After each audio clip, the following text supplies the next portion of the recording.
So there's an equity increase, and I can charge 10% interest. That's pretty sweet.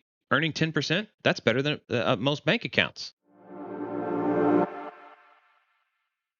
Creative finance is anything that is not those two things, cash or traditional financing. So, traditional creative finance includes seller finance. There's a whole slew of things that count as seller finance. That's a category of types of purchase and financing arrangements.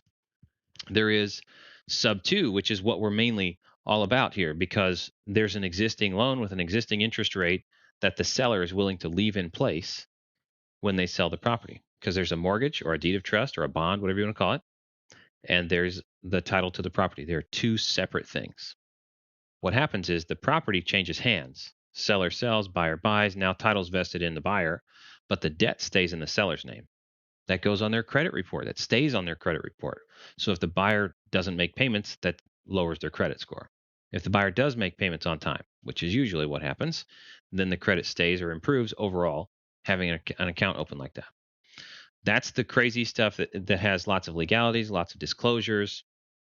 But any of these arrangements, I can lease it from you as a renter with rights to sublease it to a tenant, and I have the option to buy it, seller finance, cash, whatever method of purchase. But there are lots of ways to get into a property.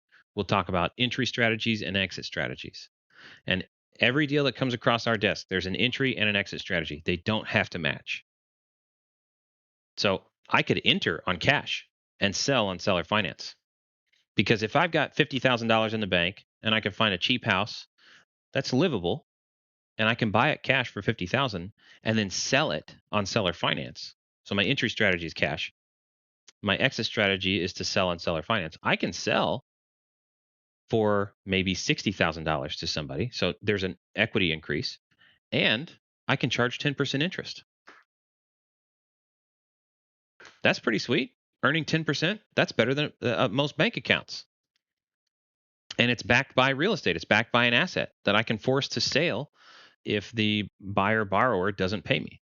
So not only did I pay 50 and sell for 60, but I'm earning 10% interest on 60,000. So if I invested 50,000 at 10%, I get 10% on 50,000. But in this case, I'm getting 10% on 60,000 because I sold at 60 or I financed.